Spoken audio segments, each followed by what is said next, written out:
Episode 39. Sucikan tanganmu dulu, maka aku akan membiarkanmu menyentuhku.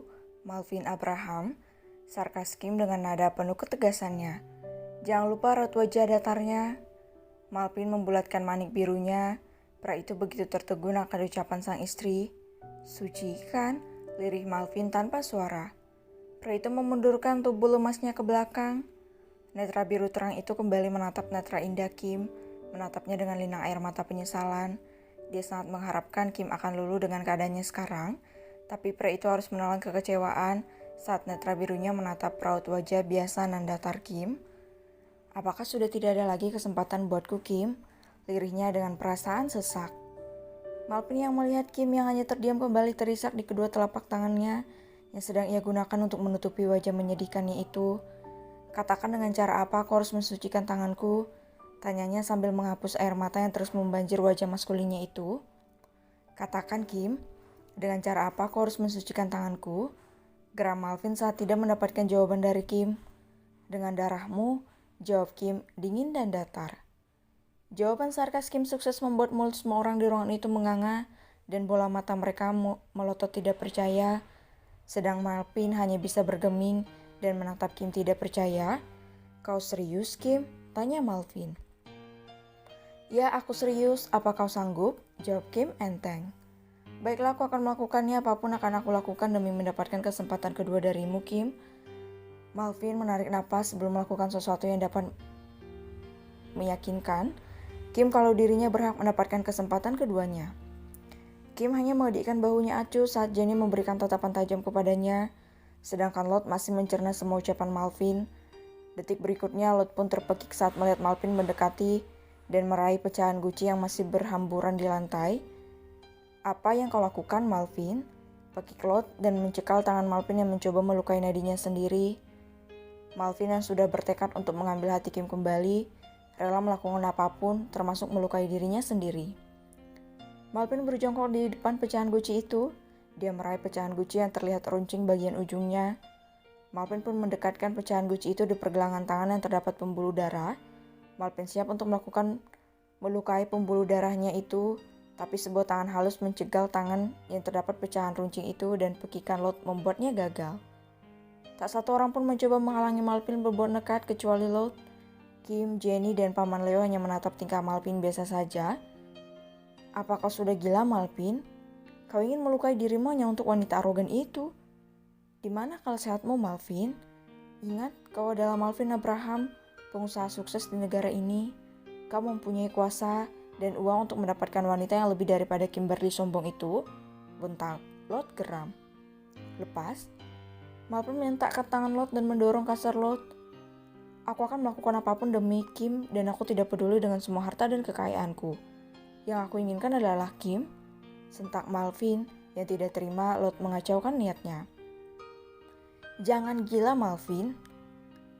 Teriak kesakitan Lot saat benda runcing itu mengenai pergelangan tangannya. Malvin tidak mempedulikan teriakan kesakitan Lot. Dia hanya ingin melanjutkan niatnya untuk mendapatkan kesempatan kedua dari Kim. Malvin kembali mengarahkan pecahan runcing itu dan dia menatap wajah datar Kim tanpa ekspresi kepadanya. Malvin meletakkan pecahan guci itu kembali ke nadinya dan bersiap melukai pergelangan tangan kekarnya. Jangan, Malvin Abraham. Pekik Lot yang berusaha menghentikan Malvin kembali, tapi usaha Lot gagal karena pecahan guci itu sudah melukai pergelangan tangan Malvin dan mengenai dadinya. Malvin, teriak Lot saat melihat cairan merah segar keluar dari pergelangan tangan Malvin begitu banyak. Kau gila, Malvin? Lot yang terkejut hanya bisa berteriak dan memaki Malvin. Sementara Kim hanya menjadi penonton yang sedang menikmati tayangan menegangkan di depan matanya. Kim tidak ada niat sedikit pun untuk membantu Malvin yang sudah mulai memucat itu. Kim bahkan meninggalkan ruangan itu tanpa peduli makian Lot terhadapnya.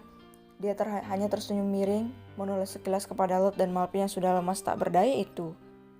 "Kimberly, kau wanita gila?" teriak Lot. "Tolong, siapapun tolong antarkan Malvin ke rumah sakit." "Dasar kalian pelayan sialan, di mana hati kalian, ha? Cepatlah, tolong tuan kalian." "Hei, pelayan sialan." Lot memaki habis para pelayan di mansion itu yang hanya diam bergeming di tempatnya. Mereka tidak bisa berbuat apa-apa karena ini sudah perintah dari nona mereka agar tidak membantu Tuan Malvin. "Setidaknya panggilkan dokter," pekik Lot. Dia begitu panik saat begitu banyak darah yang keluar dari pergelangan tangan Malvin dan kesadaran pria itu sudah hilang. Wajahnya mulai memucat dan tubuhnya mulai dingin. Darahnya pun sudah membanjiri lantai. "Malvin!" teriak Lot. Episode 40. "Kau memang sangat kejam," sinis Jenny. "Dia hampir kehilangan nyawanya, terlambat sedikit saja kau akan berganti status menjadi janda. Cak, kenapa kau berubah tidak punya hati seperti itu? Kau benar-benar berubah menjadi psikopat kejam. Kasihan sekali, Malvin Abraham harus dibodoh istri psikopatnya." Jenny terus mendengus dan menggerutu, kesal. "Kau hampir saja membuatku kembali berurusan dengan kepolisian," dengus Jenny kesal. "Kau juga hampir membuat madumu gila." Kali ini Jenny terkekeh, dia menyaksikan sendiri kepanikan dan kecemasan Lot. Kim menuliskan semua informasi Jenny. Dia hanya asik menghias kuku-kuku panjang dan runcingnya. "Panggilkan aku Julia, aku ingin melakukan perawatan," perintah Kim membuat Jenny menganga. "Kau serius?" tanya Jenny tidak percaya. Gumam Kim. "Kau tidak ingin melihat kondisi Malvin yang sedang kritis?" tanya Jenny dengan wajah penasaran. "Tidak, buat apa? Meskipun dia meninggal aku tetap tidak peduli," jawab Kim cuek dan kembali asik dengan kuku-kukunya. "Tapi ini semua karenamu Kim," geram Jenny. "Aku tidak peduli." "Oh iya, aku sedikit kecewa karena dia harus selamat." Jawaban sarkas Kim membuat mulut Jenny berbentuk O dan matanya membola. "You crazy Kimberly like," pekik Jenny. "Terima kasih atas pujianmu sayang," balas Kim dengan senyum usil. "Oh God, kau bahkan tersenyum." Jenny hanya bisa merebahkan punggungnya di sandaran sofa ruangan santai yang terdapat di lantai 3. "Jadi kau ingin aku menangis dan meraung-raung di sampingnya?" "Oh, itu tidak akan terjadi, tenagaku terlalu berharga untuk meraungi pria yang sialnya masih suamiku," keluh Kim dengan wajah sedih dibuat-buat. "Cak, kau sungguh sangat licik," sinis Jenny. "Bukankah kita harus lebih licik untuk melawan musuh kita yang licik?" ujar Kim dengan alis terangkat ke atas. "Terserah," jawab Jenny menyerah meladeni sikap arogan Kim dan keras kepalanya. Kim hanya tersenyum miring kecil, dia kembali merawat kuku berharganya tanpa memikirkan kondisi Malvin yang sekarang sedang terbaring lemah di rumah sakit. Ruangan santai itu mendadak sunyi. Kim yang masih sibuk dengan kuku-kukunya sedangkan Jenny menerawang sambil menatap langit-langit. Jenny tahu betul sifat sahabatnya ini yang sangat membenci yang namanya pengkhianatan, dan Kim tidak akan bisa memaafkan orang yang sudah mengkhianati dirinya. Kim akan berubah mengerikan dan menakutkan apabila sudah membenci seseorang. Jenny menatap Kim dengan dahi mengerut ke atas. Jenny bertanya pada Kim dengan hati-hati. "Kim?" seru Jenny menghilangkan kesunyian. Sahut Kim tanpa melihat ke arah Jenny. "Apa kau masih mencintai Malvin?" Jenny memperhatikan dengan jelas wajah datar Kim. Kim menghentikan kegiatannya saat mendengar pertanyaan Jenny. Kim menyoroti netra coklat amber tajam dan raut wajah Kim berubah merah, giginya pun mulai bergesekan. "Apakah itu penting?" jawab Kim dingin yang masih menyoroti Jenny. "Apa sikapku belum jelas untuk menjawab pertanyaan sampahmu itu? Haruskah aku membunuh pria brengsek itu baru kau yakin kalau tidak ada cinta dan maaf buat para pengkhianat? Tapi kau sangat mencintainya Kim. Kalau kau lupa itu," balas Jenny sengit. "Cinta itu akan menghilang sendirinya saat kau merasakan luka dan pengkhianatan. Apalagi kau hanya dianggap wanita bodoh selama bertahun-tahun lamanya dan dianggap naif," ujar Kim lirih dengan perasaan kembali berdenyut nyeri. "Katakan apakah aku harus memberinya kesempatan di saat dia dengan mudahnya tergoda dengan wanita jalang di luar sana?" lirik Kim saat dia merasakan dadanya terasa sesak. Jenny mendekat dan membawa Kim ke dalam pelukannya. "Maaf," ucap pelan sambil mengusap-ngusap punggung terbuka Kim. Kim hanya terdiam dengan tatapan mata yang tajam ke depan. Suasana tenang mereka harus terganggu dengan teriakan wanita yang mereka kenal. "Kimberly!" teriak Lot di dekat tangga yang terlihat memendam amarah. Itu terlihat dari raut wajah wanita yang merah darah dan tangannya mengepal. Dadanya naik turun begitu cepat.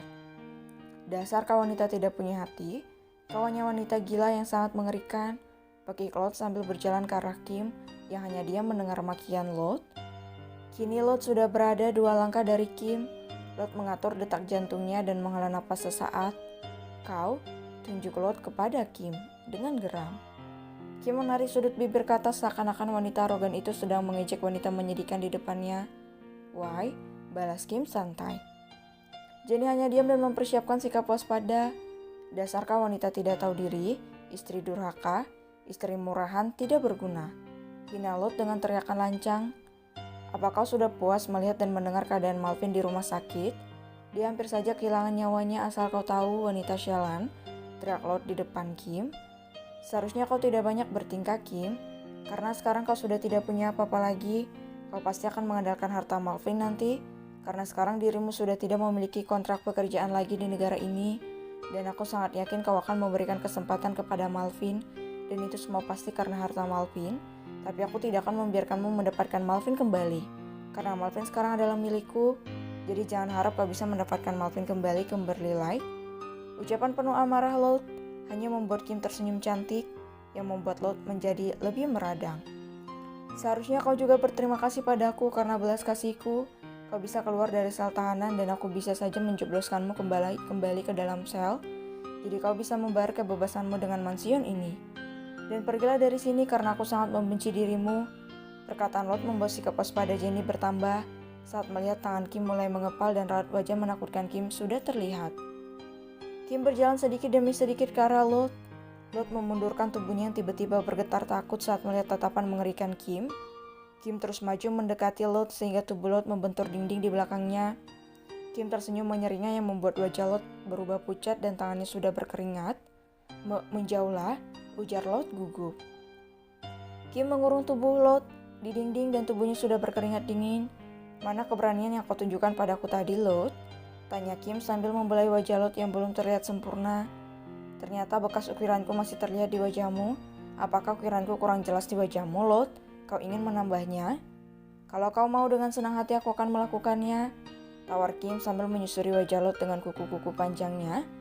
Jangan Kim, lirih Lot dengan suara gemetar takut. Bayang-bayang perlakuan kasar Kim tiba-tiba muncul di pikirannya yang membuat tubuhnya gemetar hebat. Hai, aku belum mulai sayang, bisik mengerikan Kim. Bukankah kau mengatakan aku harus berterima kasih padamu? Jadi aku akan tunjukkan padamu cara berterima kasih yang benar buat wanita murahan dan jalan sepertimu. Ah, Kimberly,